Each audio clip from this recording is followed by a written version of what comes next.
High রে 30 টাকা কেমনে গেল পানিতে। এই চিন্তায় আমার 3 দিন ঘুম আসবো না। হাই রে 30 টাকা রে, 30 টাকা। চাচা তুমি বই বই কান্দো কেন? বাবা রে, কইস না বাবা, 30 টাকা তো একটা গেঞ্জি কিনছিলাম বাবা। হাই রে 30 টাকা কেমনে গেল পানিতে। গেঞ্জি কিনছো বালা কথা, কি সে গেঞ্জি? আরে বাবা, 30 টাকা তো একটা গেঞ্জি কিনা 1 বছর গাই দিছি। গাই দেওয়ার পরে বাবা তলটা কিরম জালি জালি হয়ে গেছে। এ- 1 বছর গাই দিছ? ও বাবা 1 বছর একটু কাইটা শুরু হইরে আবার 6 মাস গাই দিছি। আরো 6 মাস? ও বাবা, 6 মাস গাই দেওয়ার পরে গেঞ্জিটা কিরম মুন্দা হয়ে গেছে।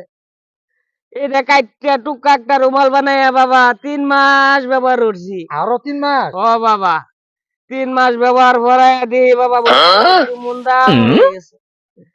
পরে এখন টুকা এখন টুপি বানাইছি মাথার দিয়ে বাবা, 1.5 মাস নামাজ পড়ছি। 1.5 মাস আরো? ও বাবা, আজকে কি সর্বনাশ।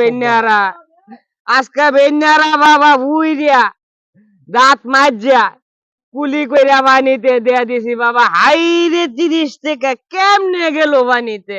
চাচা হ্যাঁ বাবা। তুমি তো সব কিপটারে হার মানাইয়া হার কিপটা উপাধি নিলা তুমি।